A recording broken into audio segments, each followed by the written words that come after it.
Kawan-kawan, kenyamanan modern yang seringkali kita anggap remeh, hampir semuanya digerakkan oleh semikonduktor. Smartphone, komputer, mobil, microwave, TV, kulkas, semuanya menggunakan chip prosesor dengan tingkat kerumitan yang berbeda. Sebagian besar chip ini diproduksi di Asia. Meskipun Taiwan memimpin dunia dalam produksi semikonduktor canggih, Jepang berupaya untuk melampaui Amerika Serikat dan Jerman dalam hal subsidi chip. Dengan mengguyur dana subsidi lebih dari 1.000 triliun rupiah, bisakah Jepang kembali ke persaingan semikonduktor? Pada tahun 1980-an, merupakan zaman keemasan manufaktur semikonduktor Jepang. Puncaknya, pada tahun 1988, produksi semikonduktor Jepang menyumbang lebih dari setengah produksi dunia. Dan pada tahun 1990, 6 perusahaan Jepang terdaftar di 10 produsen semikonduktor yang paling atas di seluruh dunia. Tetapi, karena adanya gesekan perdagangan antara Jepang dan Amerika, Paman Sam secara bertahap memperluas tekanan ke Jepang mulai dari tekstil, baja, hingga pada televisi berwarna. Menanggapi langkah-langkah ini, pemerintah Jepang justru menjadi pasif dan menandatangani perjanjian satu demi satu. Dampak dari perjanjian semikonduktor Jepang dan Amerika Serikat sangat besar yang membuat industri semikonduktor Jepang menurun secara dramatis. Selain serangan Amerika yang memiliki dampak besar, Jepang juga memiliki persoalan sendiri. Mantan Menteri Ekonomi, Perdagangan, dan Industri Koichi Hogira menyatakan bahwa penurunan semikonduktor Jepang selain serangan Amerika juga dipicu kesalahan Jepang dalam menerapkan taktik. Ketika Taiwan Semiconductor Manufacture atau TSMC didirikan pada tahun 1987, pembagian kerja mulai diadopsi antara desain dan manufaktur semikonduktor dipisahkan.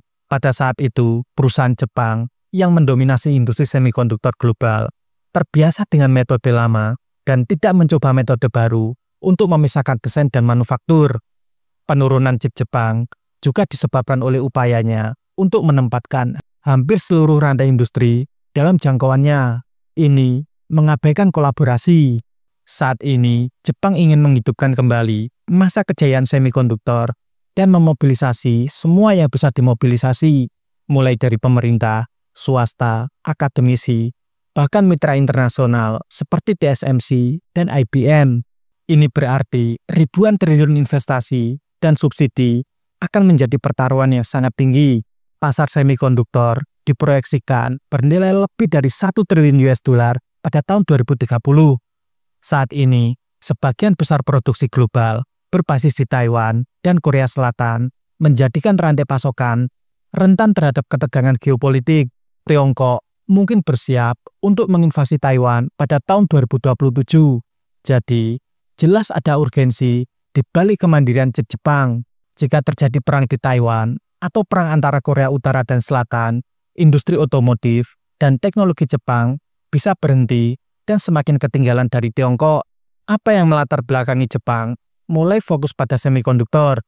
Pada masa COVID, disusul invasi Rusia ke Ukraina, terjadi gangguan pada rantai pasokan semikonduktor yang menyebabkan situasi rumit dalam kehidupan masyarakat Jepang. Banyak produk akhir seperti mobil, perangkat listrik, dan lain-lain mengalami kendala produksi yang mengakibatkan kerugian luar biasa besar.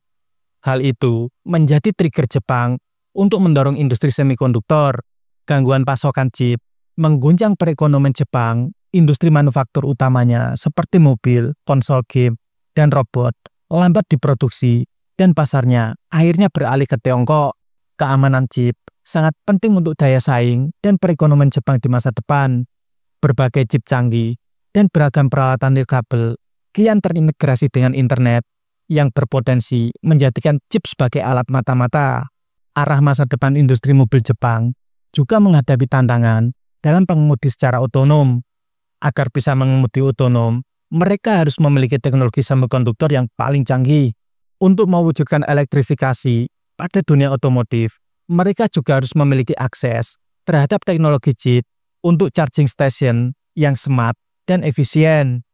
Ambisi Jepang tidak hanya sekedar mengejar ketinggalan, mereka juga berencana untuk memproduksi chip semikonduktor dengan produksi proses 2 nanometer yang akan digunakan pada produk-produk ponsel pintar berkemampuan AI, komputer, dan mobil tanpa pengemudi.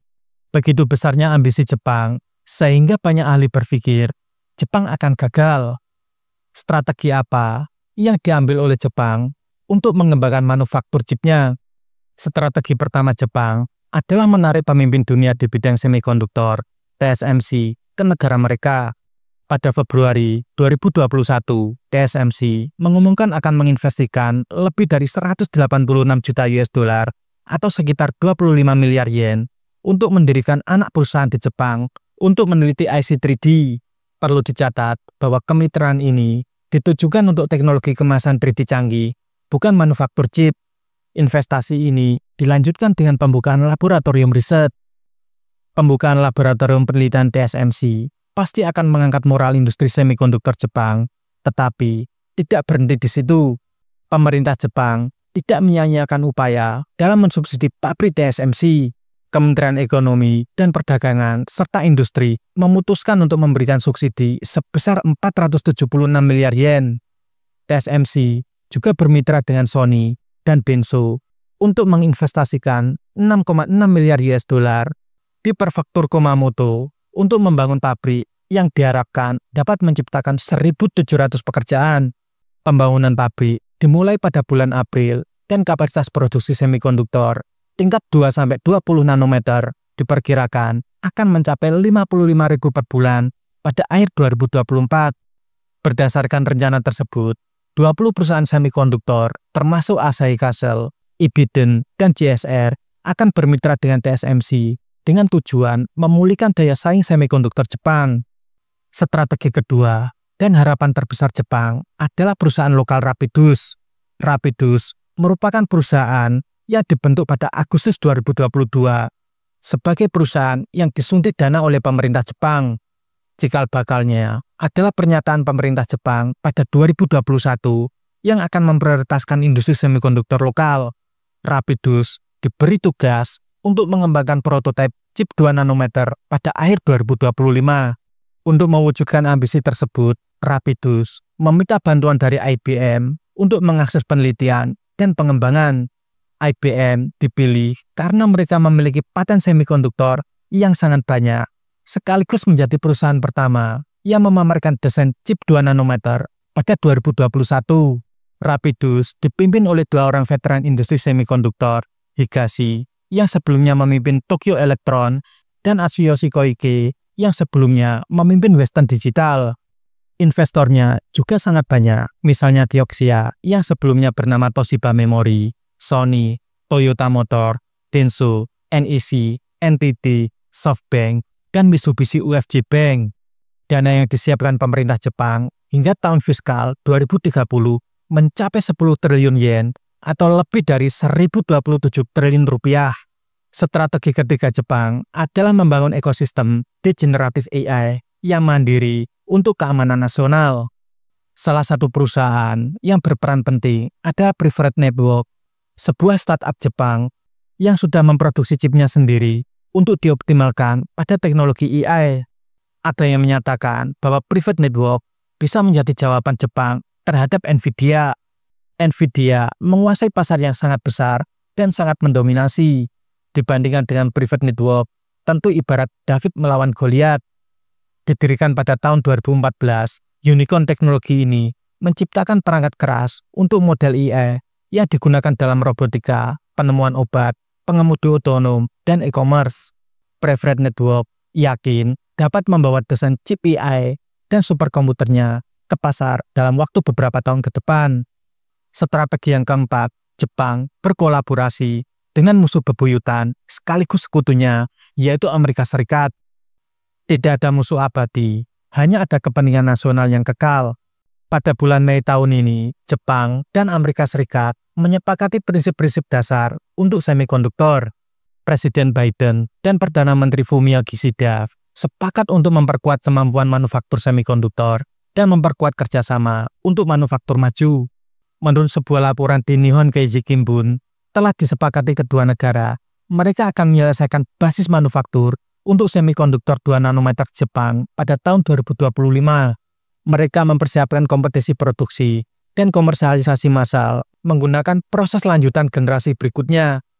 Ini berarti Jepang ingin mempercepat perlombaan chip 2 nanometer melampaui TSMC, Samsung, dan Intel.